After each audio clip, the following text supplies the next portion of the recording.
Hello everyone. आज हम करेंगे chapter on the face of it by Susan Hill. On the face of it जो Susan हिल ने लिखा है वो एक प्ले है जिसे हम आज पढ़ेंगे।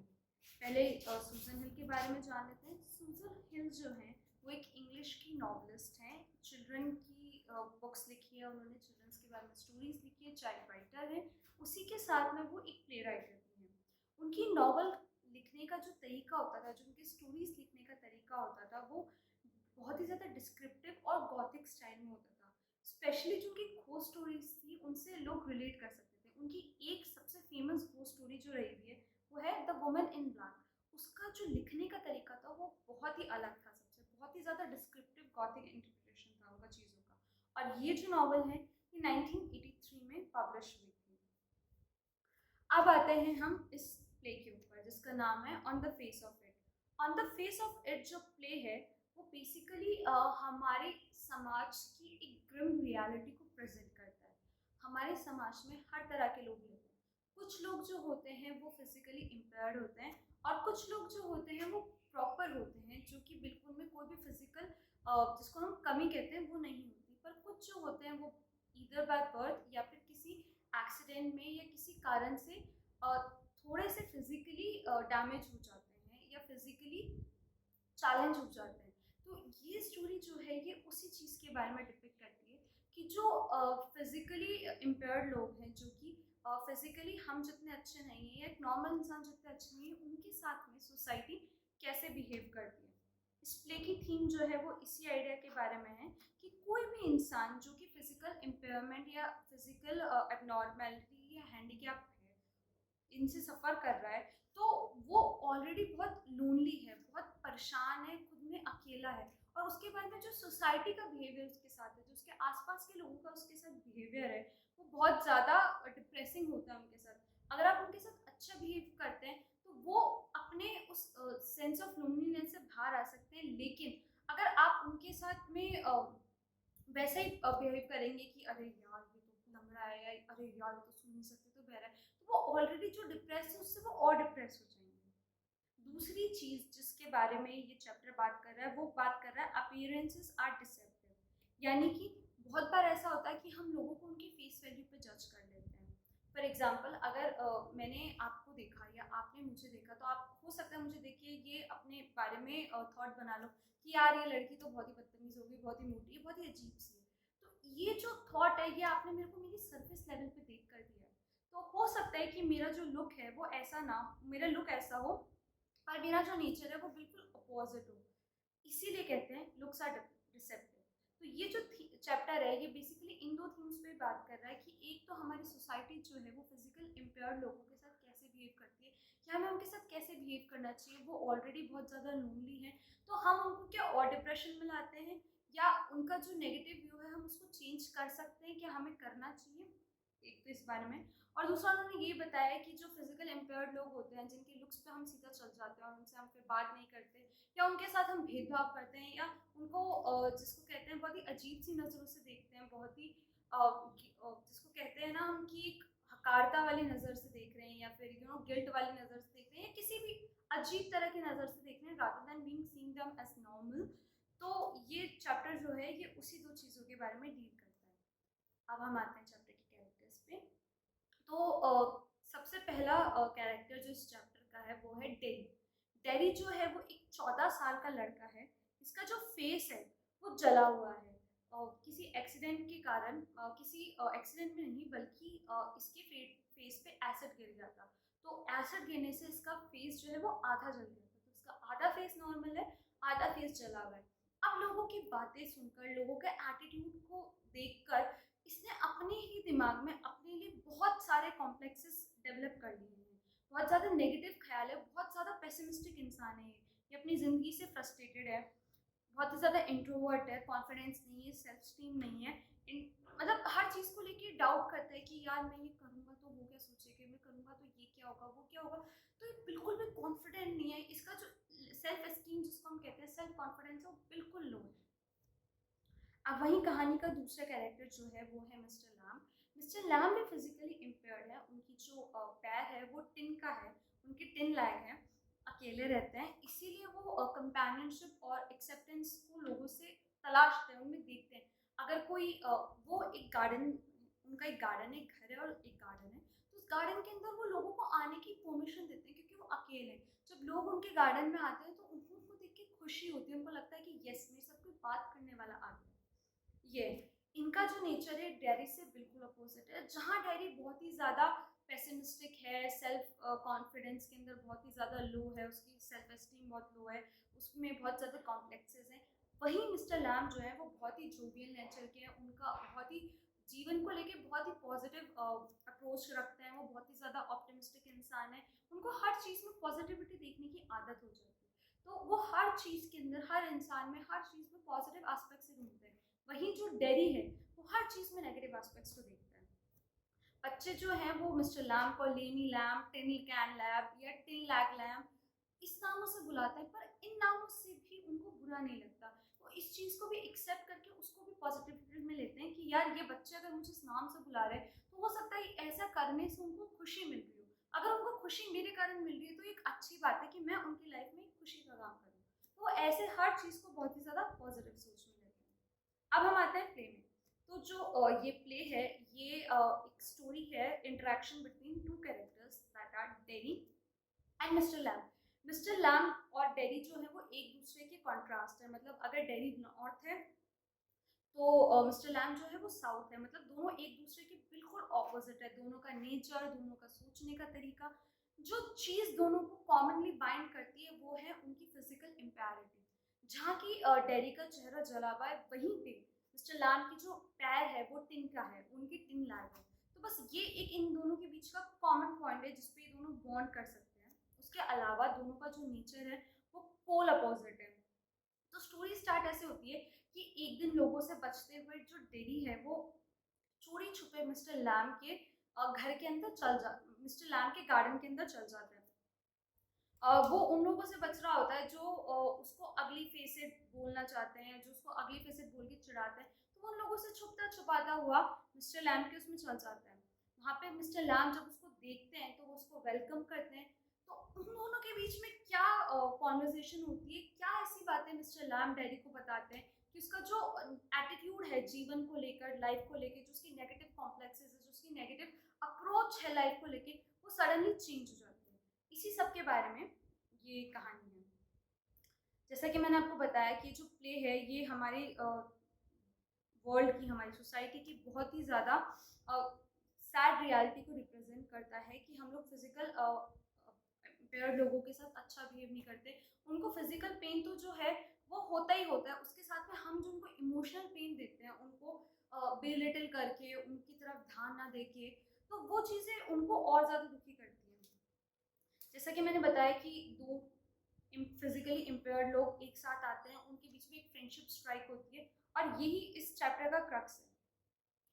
तो स्टोरी जो है वो एक लड़के से स्टार्ट होती है जिसका नाम है, 14 साल का लड़का जिसका नाम है डेरी।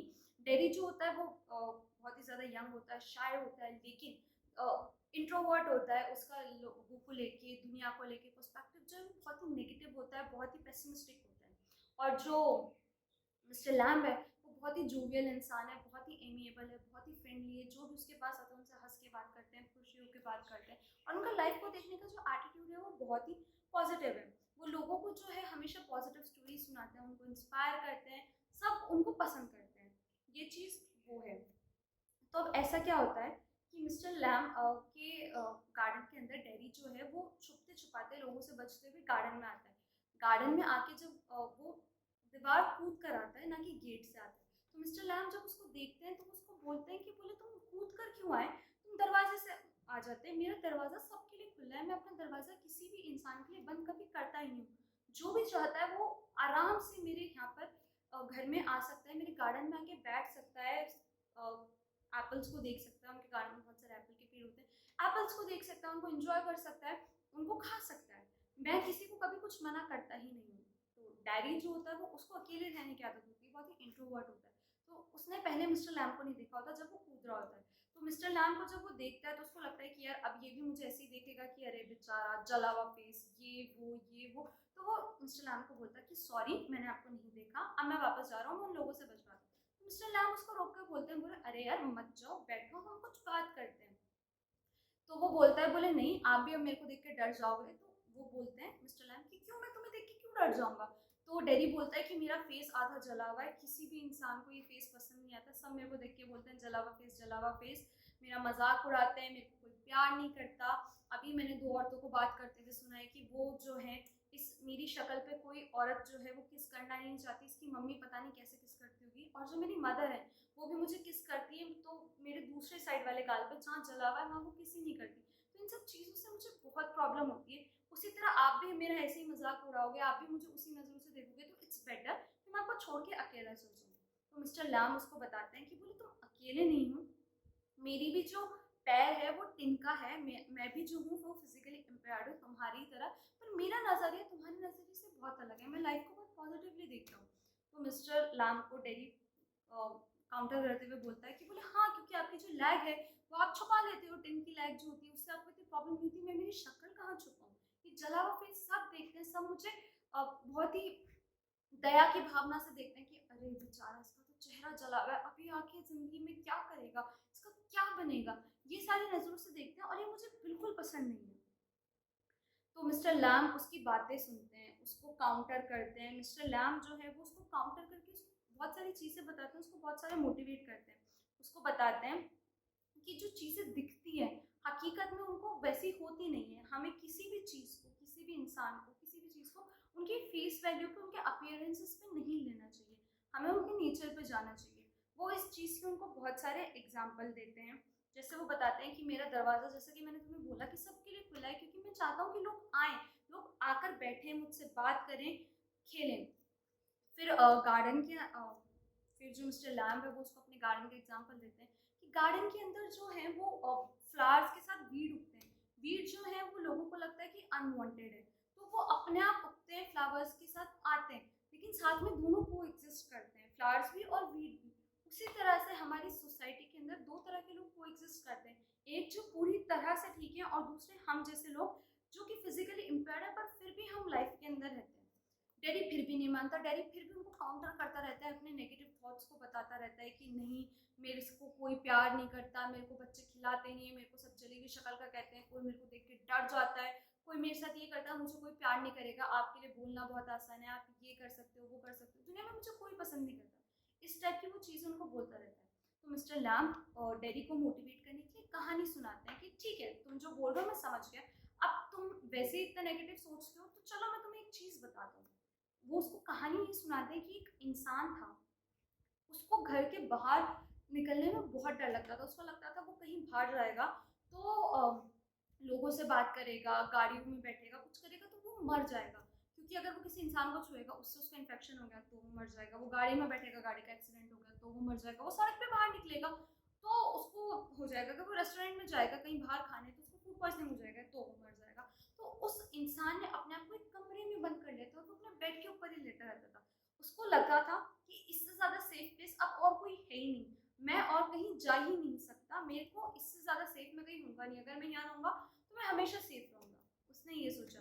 पर आयरॉनिकली आयरॉनिकली जो उस इंसान की डेथ होती है वो उसके बेड के ऊपर लगे हुए फोटो से ही होती है, उसका फोटो जो होता है ऊपर लगा हुआ होता है बेड के, वो जस्ट नीचे गिर जाता है उस आदमी पे और बाद में मर जाता है।